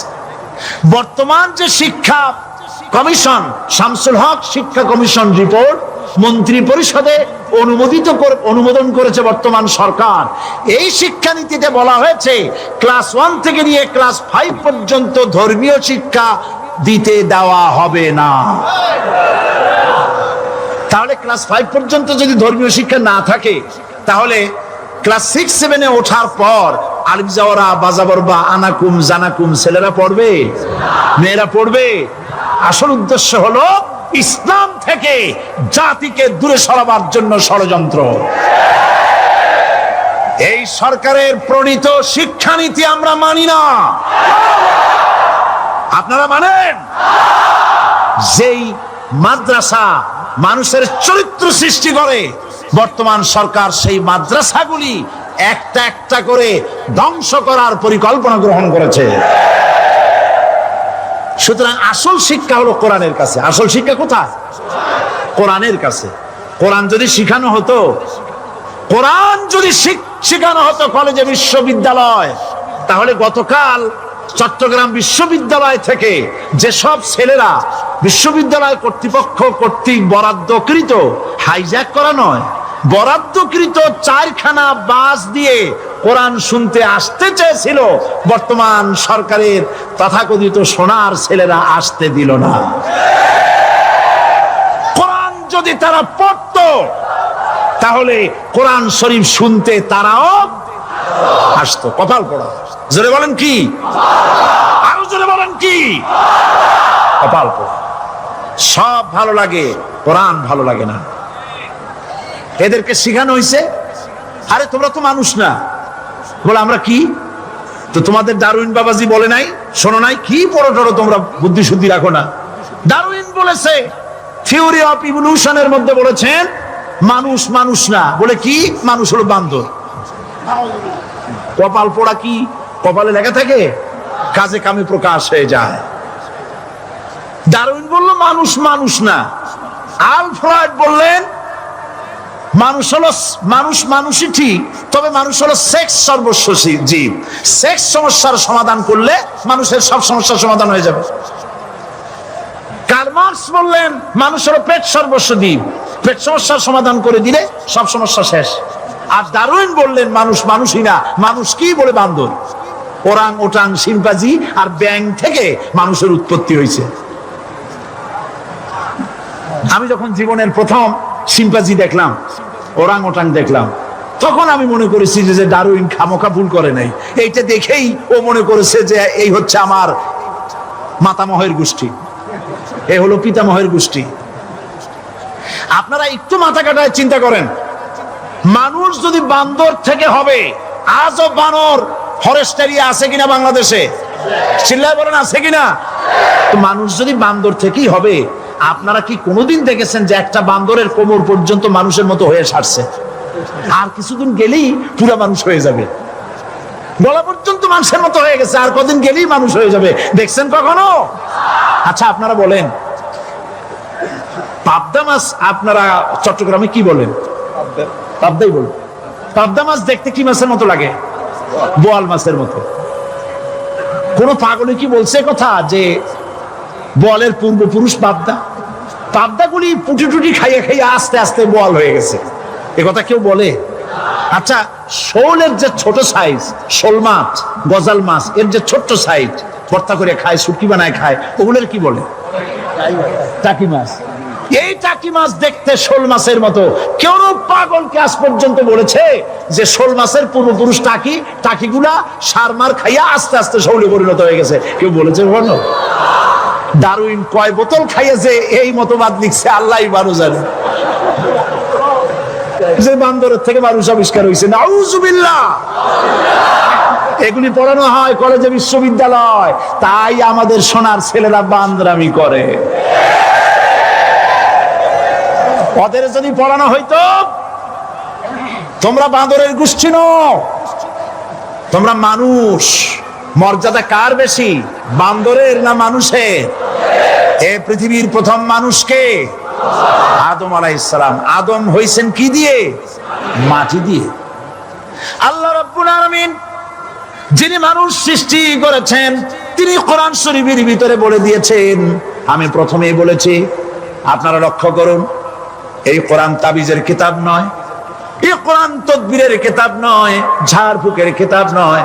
কোরআন হলো পৃথিবীর মানুষের জন্য কোড অফ লাইফ, পূর্ণাঙ্গ জীবন বিধান। সবকিছু আল্লাহ পাক কোরআনের ভিতরে বলে দিয়েছেন, কোন জিনিস বাদ দেন নাই। আপনি আমি কেমনে সৃষ্টি হয়েছি আল্লাহ পাক কোরআনের ভিতরে বলেছেন, ইন্না খালাকনাকুম মিন তুরাবিন সুম্মা মিন নুতফাতিন সুম্মা মিন আলাকাতিন সুম্মা মিন মুদগা। নিষ্প্রাণ মাটি দিয়ে তোমাকে উৎপন্ন করা হয়েছে, নিষ্প্রাণ মাটির উপাদান দিয়ে তোমাকে তৈরি করা হলো। মায়ের পেটের ভিতরে এক ফোঁটা নাপাক পানি জমাট রক্তে পরিণত হয়ে গেল, জমাট রক্ত আস্তে করে গোস্ত পিণ্ড হলো, গোস্ত পিণ্ডকে সুন্দর করে সাজায়া হাড্ডি গুড্ডি বানায়া স্ট্রাকচার তৈরি করে তার উপরে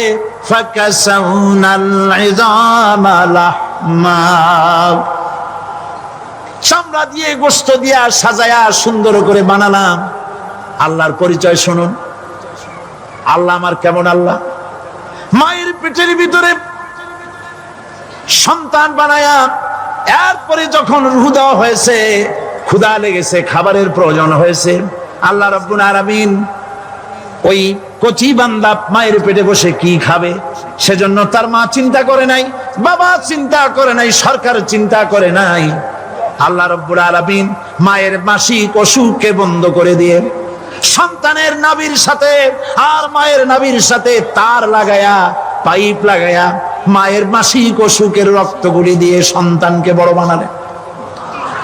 মুখ দিয়া এই রক্ত পান করালেন না, মুখটাকে পবিত্র রেখে দিলেন যাতে করে পৃথিবীতে আসার পর ওই মুখ দিয়া আল্লাহ রাব্বুল আলামিনের জিকির করতে পারো। সন্তান মায়ের ভিতরে পেটের ভিতরে বড় হলো, আল্লাহ রাব্বুল আলামিন বলেন মাস দিন যখন পুরা হয়ে গেল, সুম্মা নুখরিজুকুম তিফলা, বাচ্চার আকারে পৃথিবীতে নিয়ে আসলাম। এখন খাবা কি? পৃথিবীতে যখন বাচ্চা এলো তখন তার পেটের সাথে যে সংযোগ ছিল মায়ের নাভির সাথে আর সন্তানের নাভির সাথে, সেই সংযোগ তার আর কি থাকলো? কি করা হলো? কেটে দেওয়া হলো। লক্ষ্য করুন, খাবারের জন্য একটি মাত্র পাইপ আল্লাহ লাগাইছিলেন, পৃথিবীতে সন্তান আসার সঙ্গে সঙ্গে পাইপটা কেটে দেওয়া হলো। এবার কি খাবে? আল্লাহ রাব্বুল আলামিন মায়ের বুক থেকে সন্তানের জন্য এবার সিঙ্গেল সিগন্যাল, তার জন্য সিঙ্গেল কোন লাইন যেটা ছিল কেটে দিয়া মায়ের বুক থেকে সন্তানের জন্য ডাবল লাইন আল্লাহ চালু করে দিলেন। এমন দুধ বানাই দিলেন যা শুধু খাবার নয়, শুধু ফুড ভ্যালু নয়, এই দুধের ভিতরে ক্যালসিয়াম, এর মধ্যে ভিটামিন, এর মধ্যে আয়রন, এর মধ্যে মেডিসিন। দুনিয়ার এই সন্তান ছিল ফি কারারিম মাকিন, সুরক্ষিত জায়গার ভিতরে ছিল, কোনো পলিউশন সেখানে যেতে পারতো না, রোগের জার্ম সেখানে যেতে পারতো না। দুনিয়ায় এলো দূষিত আবহাওয়ার ভিতরে, এই সন্তানকে এখনই অ্যান্টিবায়োটিক খাওয়ালে পরে অসুবিধা হবে। আল্লাহ রাব্বুল আলামিন মায়ের দুধের ভিতরে ঔষধ দিয়া রোগের প্রতিষেধক বানায়া দিলেন। এ হলো আমার আল্লাহ। এ আমার কে? আল্লাহ। জোরে বলেন আল্লাহ। আল্লাহ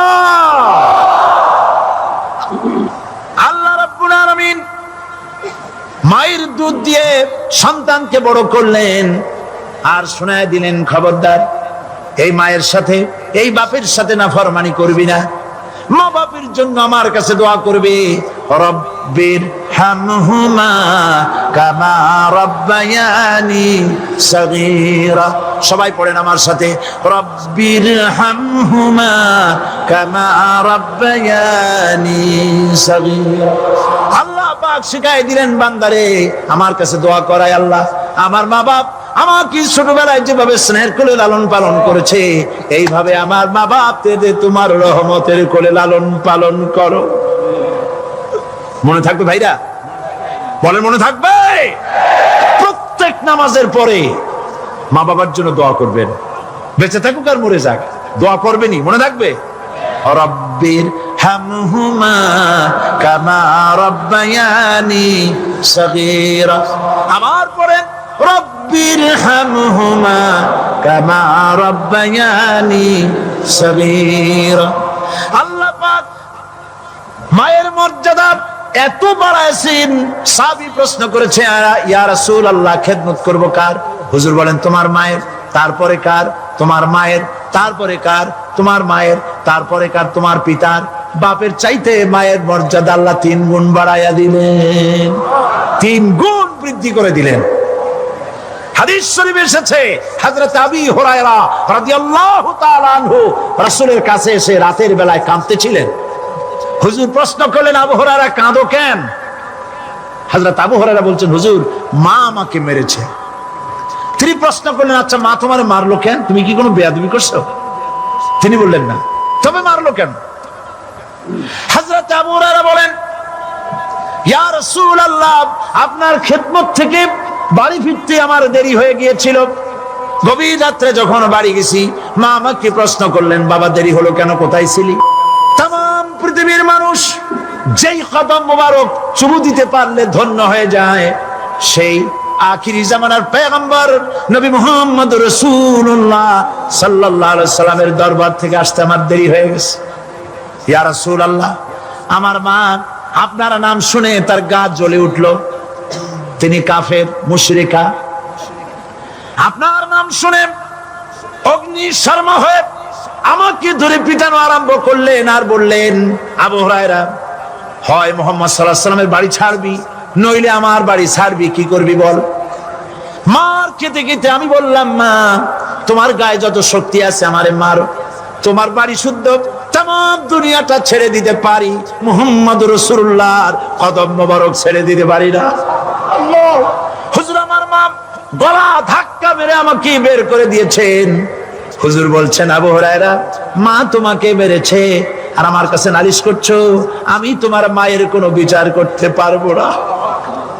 সুবহানাল্লাহ, এত বড় পাওয়ারফুল নবী, শানওয়ালা, ইজ্জতওয়ালি, বরকতওয়ালি, এত বড় নবী বলছেন মা মেরেছে, আমার করার কিচ্ছু নাই। সুবহানাল্লাহ।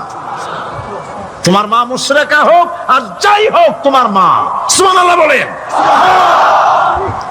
আমার বন্ধুগণ, হযরত আবু হুরায়রা বলেন, ইয়া রাসূলুল্লাহ, মায়ের বিরুদ্ধে কোনো অভিযোগ নিয়ে আমি আপনার কাছে আসি নাই। হুজুর বললেন, কেন আসছো বলো খুলে?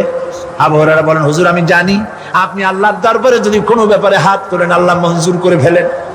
আপনি দয়া করে আমার মার জন্য দোয়া করেন, আল্লাহ যেন হেদায়েত দিয়ে দেন। আমার নবীজি দুখানে হাত উত্তোলন করলেন, বললেন, আল্লাহুম্মা ইহদি উম্মা আবি হুরায়রা, আয় আল্লাহ আমি দোয়া করতেছি আবু হুরায়রার মাকে হেদায়েত নসিব করো। হুজুর হাত তুলে মোনাজাত করছেন, আবু হুরায়রা দৌড় দিলেন বাড়ির দিকে। কয়েকজন সাহাবী হযরত আবু হুরায়রার জামা টেনে ধরেছে, এই ভদ্রলোক দৌড়ায় কেন? এত শান্ত মানুষ, কখনো গরম হয়ে কারো সঙ্গে কথা বলে না। এই মানুষটা দৌড়ায় কেন? কোনো বিপদ হইল নাকি? জামা টেনে ধরে বলে, আবু হুরায়রা দৌড়াও কেন? হযরত আবু হুরায়রা বলেন, জামা ছেড়ে দাও, কোনো বিপদ আমার হয় নাই, আমি দৌড়াইয়া বাড়ি যাই দেখতে চাই। আমি দৌড়াইয়া আগে বাড়ি যেতে পারলাম না, আমার নবীর দোয়া আগে আমার বাড়ি চলে গেছে, আমি এটা দেখতে চাই। হযরত আবু হুরায়রা দৌড়াতে দৌড়াতে বাড়ি চলে গেছেন। দরজায় নক করলেন, ভেতর থেকে আওয়াজ এলো, কে? তিনি বললেন, আমি আবু হুরায়রা। মা দরজা খুলে দাও, আমি তোমার সন্তান। মা বললেন, বাবা অপেক্ষা করো, দরজা খুলতেছি। হযরত আবু হুরায়রা বলেন, মায়ের গলার আওয়াজের ভেতরে কুফরি কর্কশতা পেলাম না, মায়ের গলার আওয়াজের ভেতরে তাওহীদের নরমিয়াত পেলাম। আমার কাছে মনে হলো আমি আবু হুরায়রা বাড়ি আসার আগে নবীজির দোয়া আল্লাহর আরশে পৌঁছে গেছে। আবু হুরায়রা বলছেন, মা আমার কিছুক্ষণ পরে ঘরের থেকে বেরিয়ে এসেছেন, আমি দেখলাম মায়ের শরীর ভিজা, মাথার চুল দিয়া পানি টপকাচ্ছে। মা আমার বললেন, বাবারে তোমাকে মারার পর আমি নিদারুণ অনুশোচনায় পড়েছিলাম, মনে মনে ভাবলাম, আহারে আমার সন্তান আমি কেন মারলাম? সে তো কোনো খারাপ কাজ করে নাই, কোনো খারাপ জায়গায় যায় নাই। এত ভালো মানুষ, যার সম্পর্কে লোকেরা খামোখাই মিথ্যা কথা বলে, এই ভালো মানুষটার কাছে গেছে, সেজন্য আমি মারলাম কেন? বাবা গো, আমি আমার ভুল বুঝতে পেরেছি, জীবনের ভুলও ধরা পড়েছে, আমাকে জলদি করে নিয়ে চলো বিশ্ব নবীর দরবারে। হযরত আবু হুরায়রার মা রাসূলুল্লাহর খেদমতে এসে ঘোষণা করলেন, আশহাদু আল্লা ইলাহা ইল্লাল্লাহু ওয়াহদাহু লা শারীকা লাহু ওয়া আশহাদু আন্না মুহাম্মাদান আবদুহু ওয়া রাসূলুহু। আমার ভাইরা, আল্লাহ রাব্বুল আলামিন মানুষ সৃষ্টি করে পৃথিবীতে পাঠায় দিলেন, খাবারের ইন্তজাম করলেন, এগুলি সব আল্লাহর পরিচয়। আল্লাহরে চেনার জন্য বড় বড় কিতাব ঘাটা লাগে না, কিসমতে যদি থাকে দুই একটা দৃষ্টান্ত যথেষ্ট হয়ে যায়। সুবহানাল্লাহ, সুবহানাল্লাহ, দুই একটা দৃষ্টান্ত যথেষ্ট। আল্লাহ পাক সমস্ত সৃষ্টি জগৎকে তৈরি করলেন, সৃষ্টি করলেন, আর তাদের খাদ্যের ব্যবস্থা করলেন। কে করেছেন খাদ্যের ব্যবস্থা? খাদ্য দেন আল্লাহ। কিন্তু অহংকারী যারা, তারা বলে দেশের বাম্পার ফলনের জন্য সমস্ত কৃতিত্ব সরকারের। বলেন আস্তাগফিরুল্লাহ, বলেন নাউজুবিল্লাহ। এদের একজন বলছিল 3 বছর কিছু দিবার পারুম না। লোকেরা কয় আমরা না খাইয়ে থাকুম, আল্লাহ কয় আমিও দেহুম।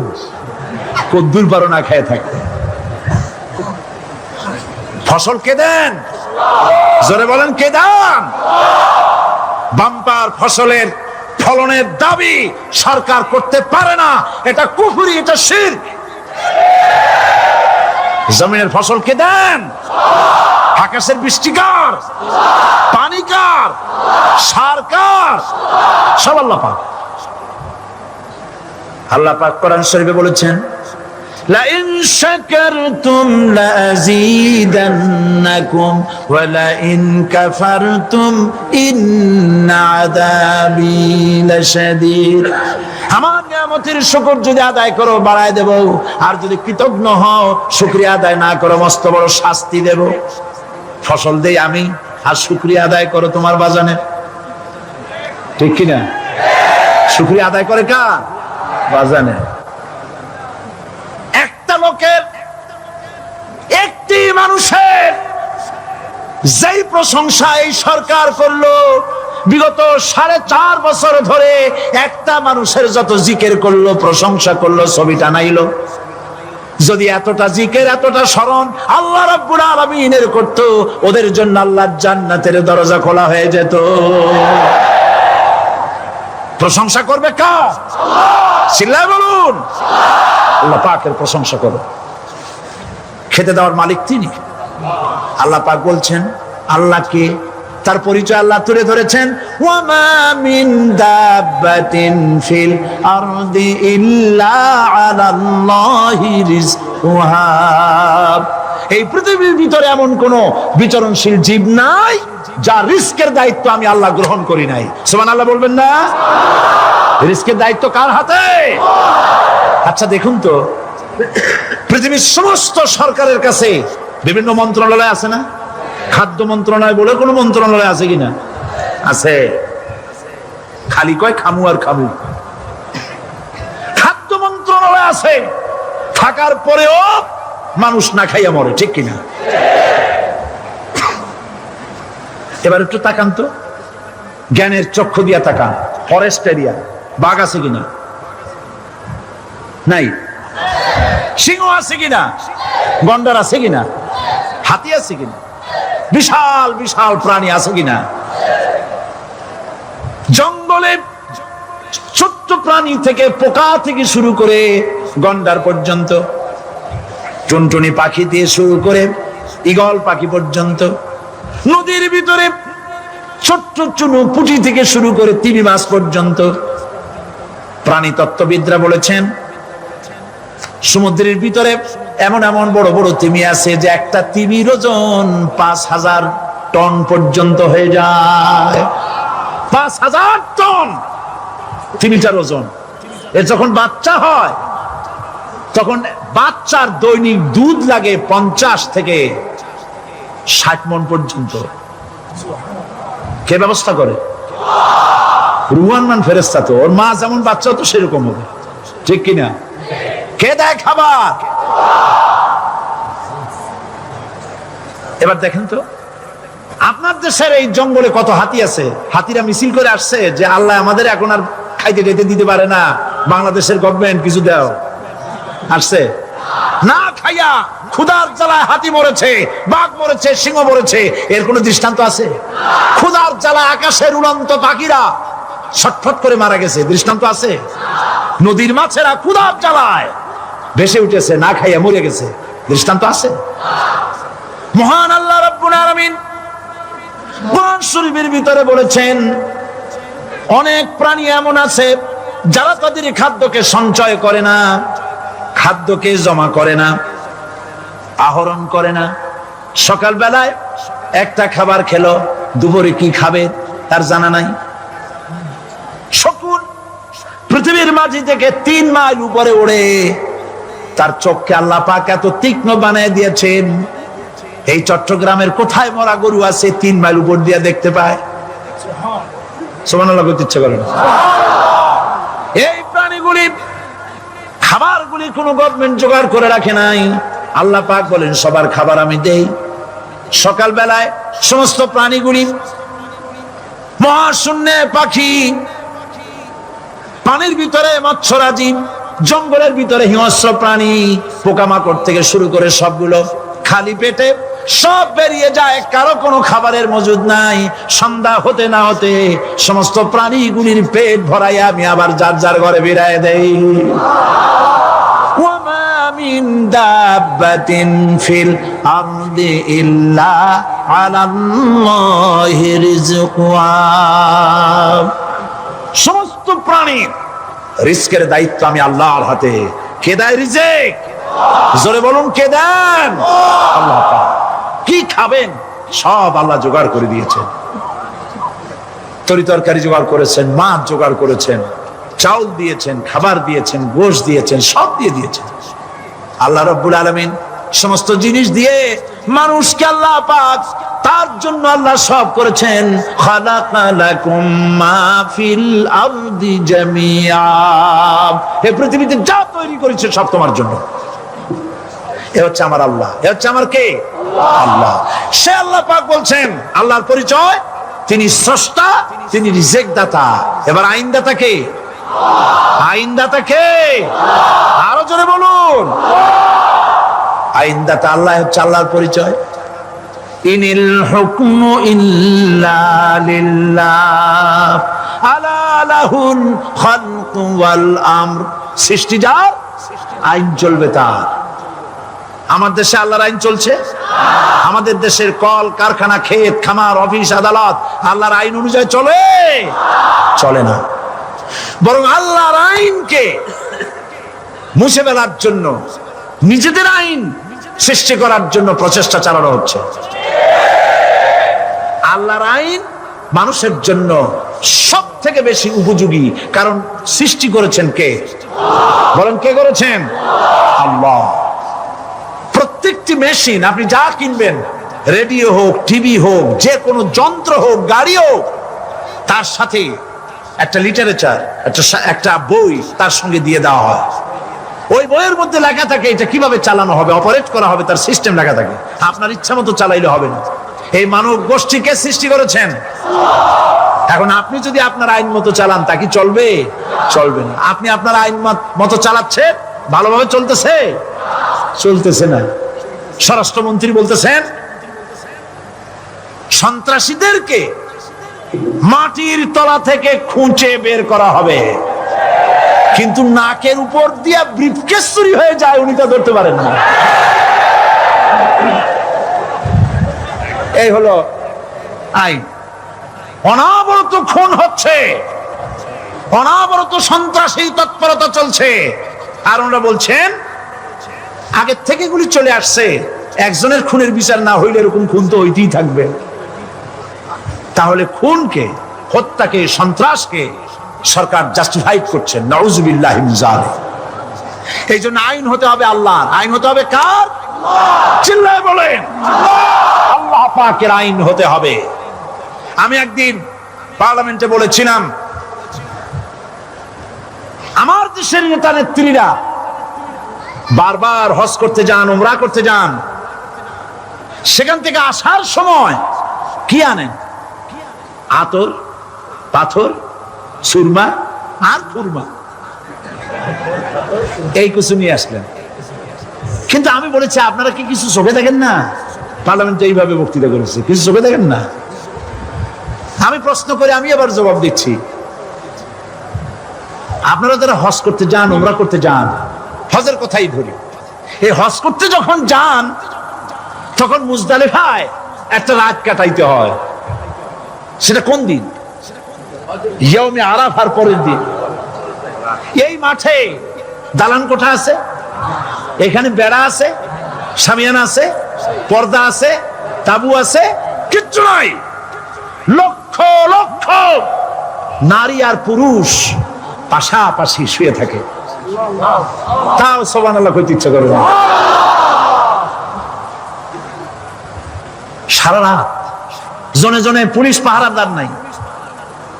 কিরকম মেয়ে এলো, চাঁদের সৌন্দর্য হার মানায় দিতে পারে এরকম সুন্দরী, এরকম সুন্দরী নারী, সুদর্শন পুরুষ পাশাপাশি রাস্তার ধারে মরুভূমির ভিতরে সারা রাত কাটাচ্ছে।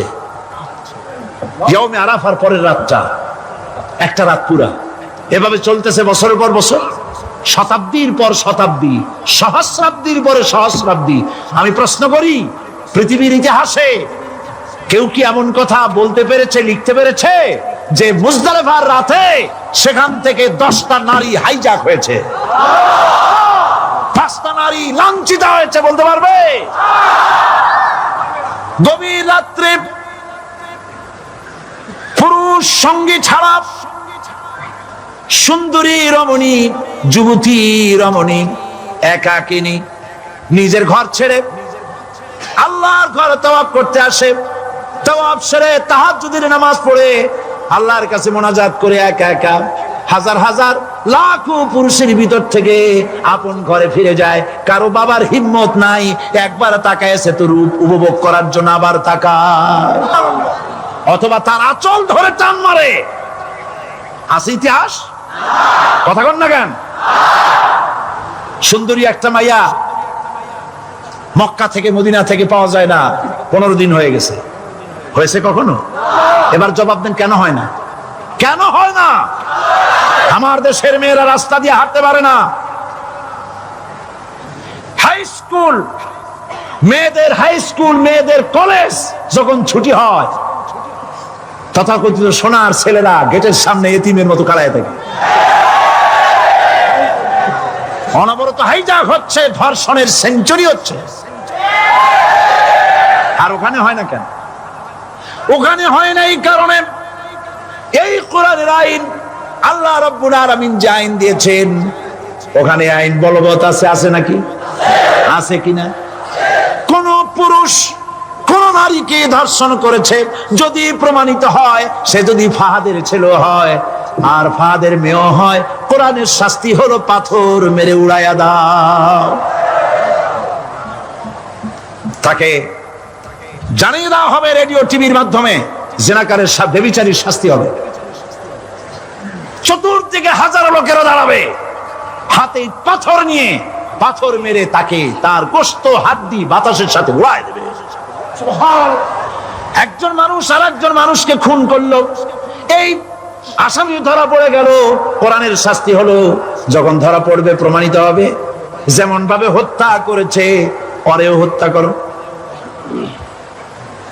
এই দৃশ্য, এই আইন যদি বাংলাদেশে যদি এই আইন চালু হয়ে যেত, খুনের আসামি ধরা পড়েছে, ধরা পড়েছে জেনার আসামি, প্রকাশ্য ময়দানে এলো, সাক্ষী প্রমাণে কোর্টে প্রমাণিত হলো সত্যি সে খুনি। এই বিশাল আউটার স্টেডিয়ামের মাঝখানে খুনি কি দাঁড় করাও, চতুর্দিকে হাজারো লাখো মানুষ থাকুক, রেডিও টিভির ক্যামেরা কার্যকর হবে, পত্র পত্রিকার সাংবাদিকরা আসবে, তরবারির এক আঘাতে খুনির কল্লাটা উড়ায় দাও, দেহটা নিঃসার হয়ে জমিনে পড়ে যাবে।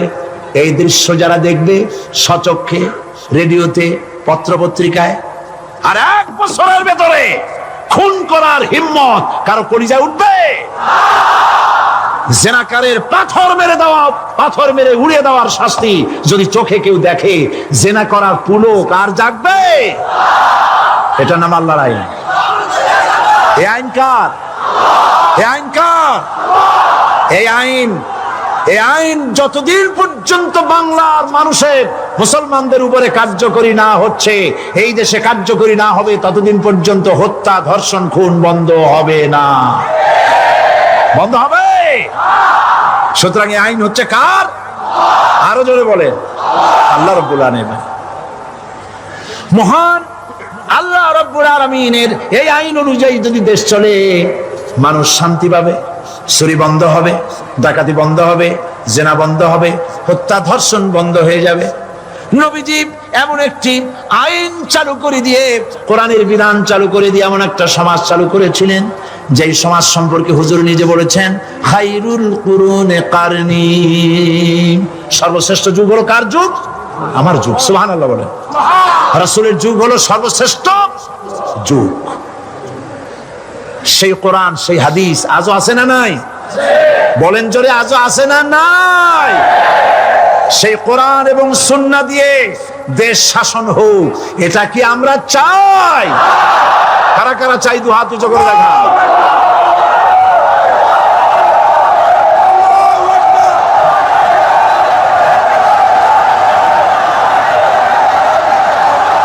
আরে ভাই, আপনারা দাঁড়ায় গেলেন কেন? বসেন বসেন। আমি তো একটা স্লোগান দিতে বললাম। হাত দেখতে চাইছি আমি, মাথা দেখতে চাই নাই। এই সুযোগে কোমরটা সোজা করে নিলেন। আচ্ছা বসেন, আর মহব্বতের সাথে জিকির করেন, লা ইলাহা ইল্লাল্লাহ, লা ইলাহা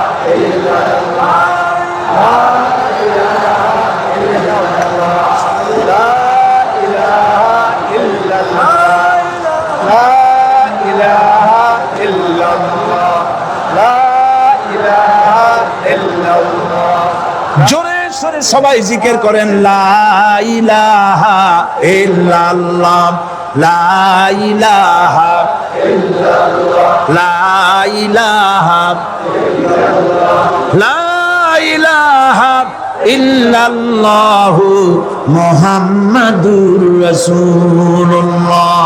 বসুন, আমরা মুনাজাত করব। আল্লাহ রাব্বুল আলামিন আয়াতুল কুরসির ভিতরে আল্লাহর সার্বভৌমত্বের কথা বলেছেন, আল্লাহু লা ইলাহা ইল্লা হুয়াল হাইয়ুল কাইয়্যুম। পড়েন আমার সাথে সবাই, আল্লাহু লা ইলাহা ইল্লা হুয়াল হাইয়ুল কাইয়্যুম। আল্লাহ হচ্ছেন যিনি ছাড়া কোনো ইলাহ নাই, তিনি শাশ্বত চিরঞ্জীব। সুবহানাল্লাহ বিহামদিহি। আগামীকাল এর বাকি অংশ আমি আপনাদের সামনে আলোচনা করব ইনশাআল্লাহ। জোরে বলেন ইনশাআল্লাহ। দাঁড়ানো ভাইরা বসেন। আপনাদের পাশে যারা দাঁড়িয়েছেন অনুরোধ করে বসায় দেন। বলেন যে আর 5টা মিনিট বসেন, আল্লাহর রাস্তায় হাইটেন না। হ্যাঁ বলেন, বলেন আপনারা যে আল্লাহর রাস্তায় হাইটেন না, বসেন, সবাই বসেন। এত বড় মাহফিলের মুনাজাত, সুবহানাল্লাহ বলেন।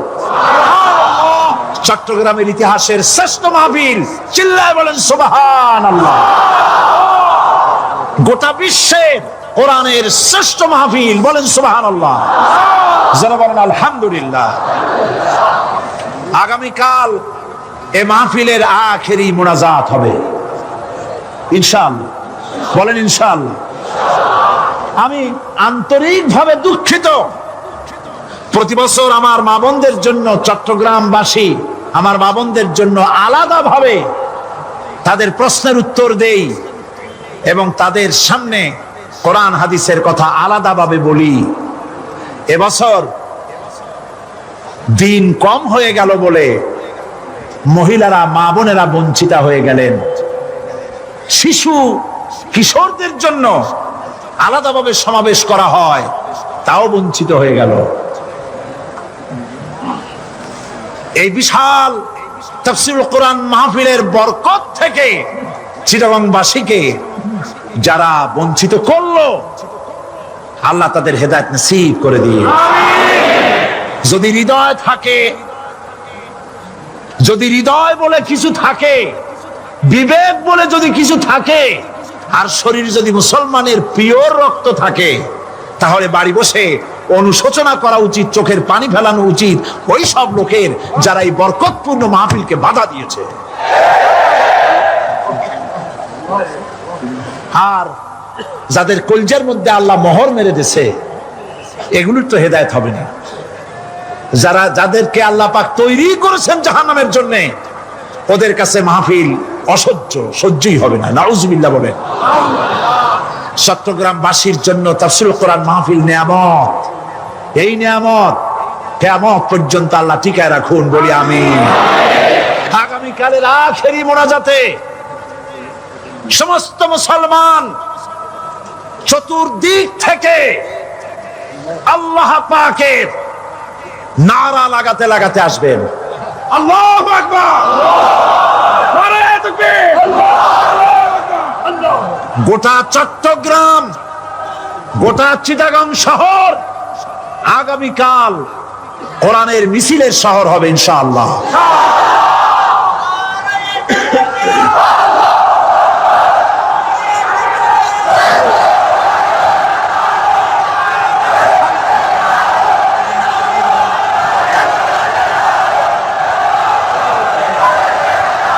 কতজন?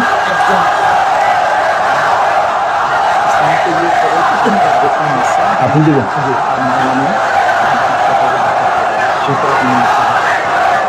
বন্ধুগণ,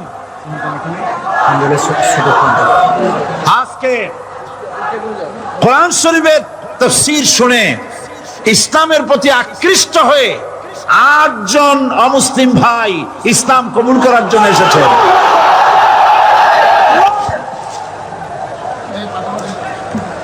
লা ইলাহা ইল্লাল্লাহু মুহাম্মাদুর রাসূলুল্লাহ। আল্লাহ ছাড়া কোনো ইলাহা নাই, মাবুদ নাই। মুহাম্মদ সাল্লাল্লাহু আলাইহি ওয়াসাল্লাম আল্লাহর প্রেরিত রাসূল। আশহাদু আল্লা ইলাহা ইল্লাল্লাহু ওয়াহদাহু লা শারীকা লাহু ওয়া আশহাদু আন্না মুহাম্মাদান আবদুহু ওয়া রাসূলুহু। আমি সাক্ষ্য দিচ্ছি আল্লাহ ছাড়া কোনো ইলাহা নাই, মাবুদ নাই, উপাস্য নাই। তিনি এক, তিনি একক, তার কোনো অংশীদার নাই। আমি আরো সাক্ষ্য দিচ্ছি মুহাম্মদ সাল্লাল্লাহু আলাইহি ওয়াসাল্লাম আল্লাহর বান্দা এবং তার প্রেরিত রাসূল। সকলকে বলো আসসালামু আলাইকুম। আপনারা সবাই জবাব দেন। আজ গতকালের 7, আজকের 9। আলহামদুলিল্লাহ, আমাদের এই ভাইরা এখন নিষ্পাপ বেগুনা। আমাদের এই নবাগত ইসলামে দীক্ষিত নিষ্পাপ মুসলমানদের সাথে আমি আপনাদের পক্ষ থেকে আলিঙ্গন করছি।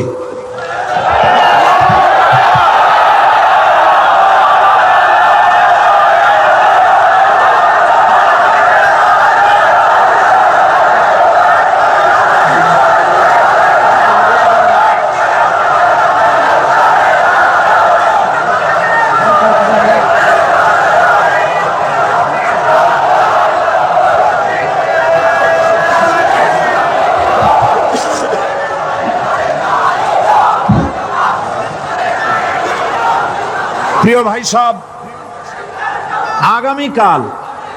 আগামীকাল আপনারা দলে দলে চতুর্দিক থেকে আল্লাহ পাকের বড়ত্ব, মহানত্ব, শ্রেষ্ঠত্বের ঘোষণা দিতে দিতে আসবেন। আল্লাহর বড়ত্ব, বিরাটত্ব, মহানত্ব আর শ্রেষ্ঠত্বের ঘোষণা দিতে হয় কিভাবে? আল্লাহু আকবার। সবাই জোরে বলেন, আরো চিল্লায় বলেন।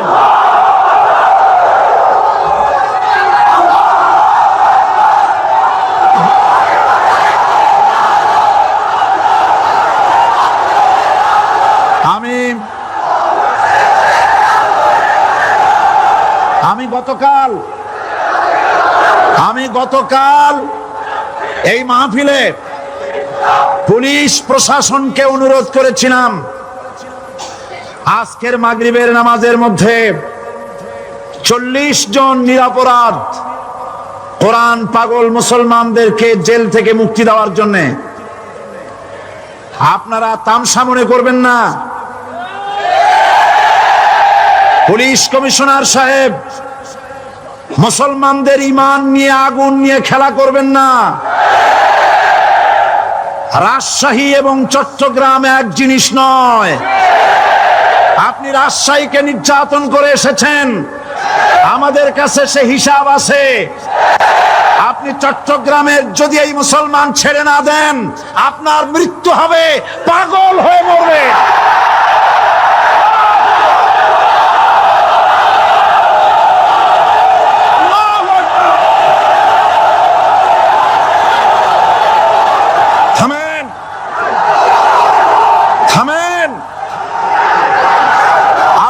গজবকে ভয় করেন পুলিশ কমিশনার, আল্লাহর গজবকে ভয় করুন।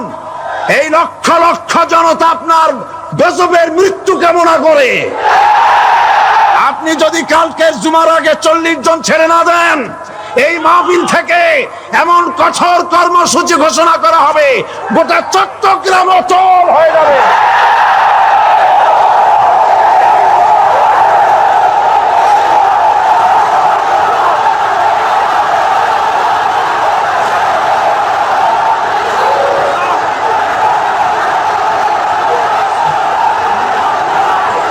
বসুন, বসুন। বাংলাদেশটাকে হিন্দুস্তান ভাববেন না। বাংলাদেশ হিন্দুস্তান হবে না, বসনিয়া হবে না। আপনাদের মতো 2-4টা দুরাচার পুলিশ কমিশনার একটা গভর্নমেন্টকে জনবিচ্ছিন্ন করার জন্য যথেষ্ট। আল্লাহ আপনাদেরকে হেদায়েত করুন। মুসলমানদের দুশমন, আল্লাহ এদেরকে হেদায়েত করুন। পাগলামি করবেন না, আল্লাহর গজবকে ভয় করুন। আল্লাহ পাক মুসলমানদেরকে ধৈর্য ধরার তৌফিক দান করুন। সবাই বলেন আমিন। আল্লাহ পাক মুসলমানদেরকে ধৈর্য ধরার তৌফিক দান করুন, বলেন আমিন। আমি আজ আপনাদের খেদমতে আরজ করি, আগামীকাল দলে দলে কোরআনের তাফসীরের মাহফিলের মোনাজাতে শরীক হন। আল্লাহ তৌফিক দান করুন। সমস্ত